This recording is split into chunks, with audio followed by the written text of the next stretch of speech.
सब दिख रहा है। चलिए आज हम लोग पढ़ेंगे ट्रिग्नोमेट्री, त्रिकोणमिति, क्लास 10th का चैप्टर अध्याय 8 है। इसमें सबसे पहले हम जानेंगे त्रिकोणमिति के परिचय कि इसमें क्या क्या हम लोग को पढ़ना है। इसमें हमको समकोण सबसे पहले बनाते हैं हम लोग एक समकोण त्रिभुज। क्या बनाएंगे? समकोण त्रिभुज। इसमें जो है यहाँ 90 डिग्री का एंगल होता है, यहाँ पे 90 डिग्री का कोण बनेगा। समकोण त्रिभुज का योग जो होता है 180 डिग्री होता है। तीनों कोणों की माप कितना होता है? 180 डिग्री। समकोण त्रिभुज में सबसे पहले हम इसको नाम जानेंगे। ये जो है पाइथागोरस थ्योरम का दिया गया है। इसका जो नाम है हाइपोटेनस। हाइपोटेनस इसको बोलते हैं बेस, और इस भुजा को बोलते हैं परपेंडिकुलर। परपेंडिकुलर। ये जो है लंब है हमारा, ये जो है हमारा कर्ण है, और ये वाला भुजा जो है हमारा आधार है। इसमें जो है परपेंडिकुलर, इसको हम P से सूचित करते हैं, इसको H से सूचित करते हैं, और इसको B से सूचित करते हैं। इसमें एक समस्या बच्चों को ये आता है कि समझ में हम लोग को ये नहीं आ पाता है कि कौन सा बेस है और कौन सा परपेंडिकुलर है। बच्चे हर जगह गलती कर देते हैं, कहाँ किसको किस भुजा को बेस मानेंगे, किस भुजा को परपेंडिकुलर मानेंगे। इस स्थिति में हम सबसे पहले दो त्रिभुज आपको बना रहे हैं। फिगर नंबर 1 और फिगर नंबर 2। इसका हम नामकरण जो है चित्र 1 और चित्र 2। इसमें ये राइट एंगल यानी जहां 90 डिग्री का कोण बनता है उसके सामने वाली भुजा जो है हमेशा जो है हाइपोटेनस ही होता है। यहाँ जो 90 डिग्री का एंगल बन रहा है इसके सामने वाली भुजा हमेशा कर्ण होता है। ये मान जो ये भुजा जो है नहीं बदलता है। हमको इस दो कोण के बारे में जानना है। जैसे हम इसका नामकरण कर रहे हैं A, B और C। किस स्थिति में जो है ए वाली यहाँ ए भुजा हमारी लंब होगी और किस स्थिति में ए वाली भुजा हमारी लंब होगी। इसका नाम हम इसका भी नाम दे रहे हैं P, Q और R। यहाँ भी हमारा 90 डिग्री का कोण बन रहा है, और इसकी सामने वाली भुजा जो है क्या है? हमारा कर्ण है। देखिए, जब हम एंगल ए से लेंगे, जब हमारा एंगल कहाँ दिया रहेगा? ए। जब हमारा एंगल ए होगा तो अगर जब हम फार्मूला लिखेंगे यानी साइन थीटा, साइन ए का फार्मूला लिख रहे हैं, किसका लिख रहे हैं? साइन ए का। तो जब एंगल हमको सूचित करेगा कि एंगल ए यानी कोण जो है ए से देखेंगे तो हमेशा जहां एंगल बनता है यानी कोण बनता है उसके नीचे वाली भुजा जो है लंब हो जाती है। उसके नीचे वाली भुजा क्या हो जाती है? लंब हो जाती है। यानी इसको बोलेंगे लंब। जब ये भुजा हमारी लंब हो जाएगी तो ये वाली भुजा हमारी आधार हो जाएगा। आधार हो जाएगा। यानी इसका जब फॉर्मूला जब हम लिखेंगे साइन थीटा का फॉर्मूला होता है लंब बटा कर्ण। यानी इस स्थिति में हमारा जो हो जाएगा P बटा H। यानी P हमारा इस स्थिति में साइन A का मान अगर देख रहे हैं तो इस स्थिति में P हमारा जो हो जाएगा BC हो जाएगा। कौन सा हो जाएगा?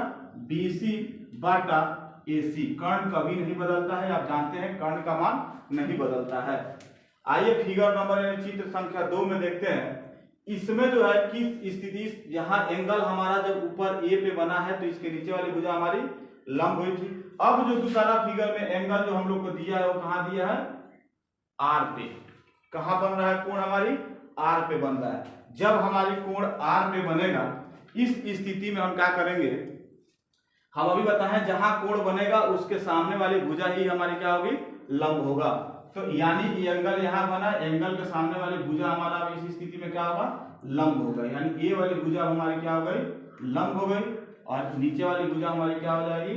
आधार हो जाएगी। यानी यहाँ भी हम आपको दिखा रहे हैं साइन आर बराबर क्या बताना है, साइन आर बराबर, यानी साइन यानी एंगल को सूचित कर रहा है, जो हमारा कोण बना है कहाँ बना है, आर पे बना है। तो फॉर्मूला तो हमारा हमेशा वही होता है P बटा H, बस एंगल यानी कोण का जो नामकरण है वो ABCD क ख ग कुछ भी हो सकता है। तो यहाँ साइन आर का मान बताना है, तो यानी P अब इस स्थिति में हमारा हो जाएगा P का वैल्यू हो जाएगा PQ बटा H का मान हो जाएगा PR।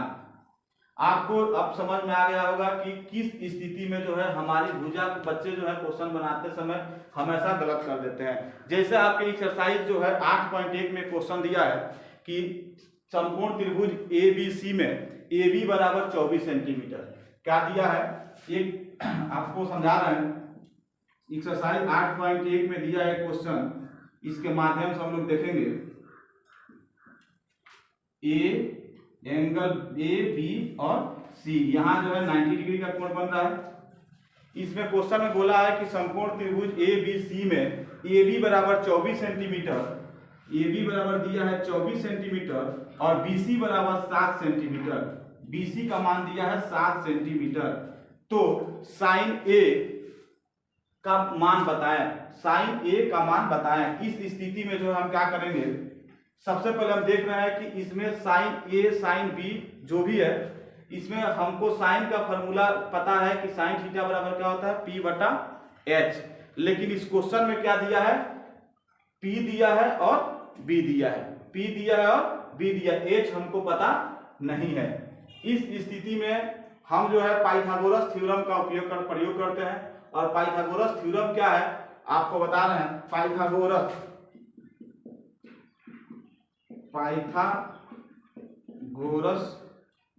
प्रमेय से हमको कर्ण निकालना है। पाइथागोरस प्रमेय से हमको क्या निकालना है, कर्ण निकालना है। तो पाइथागोरस प्रमेय में जो फॉर्मूला होता है, H बराबर होता है root under P square plus B square, यानी कर्ण बराबर लंब का स्क्वायर प्लस आधार का स्क्वायर।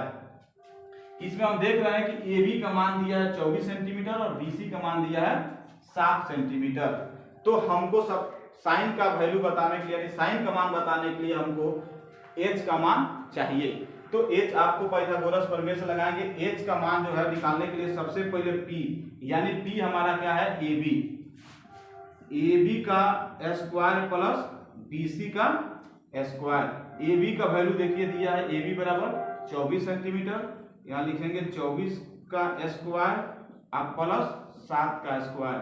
24 का स्क्वायर होता है 576 और 7 का स्क्वायर मिलेगा आपको 7 सते 49, दोनों जोड़ेंगे तो हो जाएगा 625 और 625 का वर्ग होता है 25 सेंटीमीटर।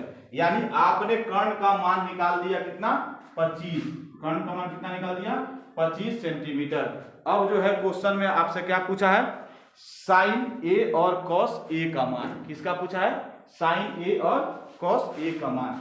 इसमें हम अभी जो आपको इंट्रोडक्शन दिए है उसमें आपको क्वेश्चन बना के दिखा रहे हैं। क्वेश्चन में दिया है साइन ए और कॉस ए का मान। किसका किसका, साइन ए और कॉस ए। साइन ए बराबर फॉर्मूला क्या होता होगा, P बटा H। अब बच्चे क्या करते हैं, यही बच्चे जाके गलत करते हैं। पूछा है P, अब तुरंत हम लोग इसको मान लेते हैं P और लिख देंगे P। जैसे हम क्या करें, जैसे अभी हम समझाए, अभी आपको दिखा, सर कह रहे हैं कि नहीं ये वाले भुजा जो है हमारे यहाँ लंब है, ये वाला आधार है और ये वाला कर्ण है। लेकिन इसके साथ साथ मैं दो फिगर आपको समझाऊं, किस स्थिति में ए वाली भुजा लंब होगी और किस स्थिति में ए वाली भुजा आपको आधार होगी। ये दोनों फिगर आपको बताया गया है। इसी के मदद से हम इसका वैल्यू बताएंगे, इसका मान जो है क्या होगा। यहाँ देखिए दिया है साइन, अगर थीटा रहता, केवल आपको क्या दिया रहता, साइन थीटा P बटा H ए भी हो जाएगा। यानी यदि कोण का वैल्यू थीटा में है या थीटा रहता तो आप लिख सकते थे साइन थीटा बराबर P बटा H, यानी 24 बटा 7 ये आपका आंसर हो जाता। लेकिन यहाँ जो दिया है साइन ए, और हमारे इसके कहने का तो होते हैं कि हमारी जो एंगल बन रही है यानी कोण बन रहा है वो कहाँ बन रहा है, ए पे बन रहा है। कहाँ बन रहा है, ए पे। इस स्थिति में जब हमारी त्रिभुज में स्थिति का एंगल हमारा जब ऊपर बनेगा तो इसके नीचे वाली भुजा हमारी क्या हो जाती है, लंब हो जाती है, जो कि आपको चित्र संख्या 1 में आपको दिखाया गया है। तो इस स्थिति में हमारा पी का मान अब क्या हो जाएगा, आपका 7 सेंटीमीटर हो जाएगा। क्या हो जाएगा, 7 सेंटीमीटर, यानी 7 के साथ, और एच का मान जो कितना आया है अभी हम लोग निकाले 25 सेंटीमीटर, जो कि आप जानते हैं कि एच यानी कर्ण कभी नहीं बदलता है, तो यानी इसका आंसर हो जाएगा 7/25। ये जो है यही बच्चे हमेशा गलती करते हैं और एग्जाम में हमेशा गलती करके आ जाते हैं। अब जो दिया है आपको cos a, क्या दिया है, cos a, यानी cos थीटा का फॉर्मूला आपका क्या होता है, b/h। b/h का मतलब आधार बटा कर्ण, यानी sin a का अपोजिट क्या हो गया आपका cos a, यानी sin के स्थिति में हमारी लंब कहां बन रहा था, नीचे बन रहा था, नहीं एंगल ऊपर बना है तो हमारी लंब कहां बना है, नीचे। तो cos a का वैल्यू पूछा है, यानी cos a का मतलब जब लंब यहां है तो इसका आधार कहां है, भुजा हमारी आधार कौन सी होगी, AB वाला। तो यानी आधार हमारा कितना हो जाएगा, AB का मान कितना दिया है 24 सेंटीमीटर, कितना दिया है 24 सेंटीमीटर, और h का मान जो दिया है कितना दिया है 25, यानी इसका जो है cos a का वैल्यू हो जाएगा 24/25 और sin a का मान हो जाएगा 7/25। ये जो है इस पे आपका जो है, या कभी पेपर में गलती न कीजिएगा कि चलिए एंगल सबसे पहले हम देखेंगे कि हमारी एंगल कहां बन रहा है, जहां एंगल बन रहा है उसके नीचे वाली भुजा ही हमेशा क्या होगा, चाहे नीचे हो चाहे ऊपर हो चाहे उसके मतलब जो भी हो, आपको जो है जहां एंगल है उसके नीचे वाली ही भुजा हमारी क्या होगी, हमेशा लंब होगा।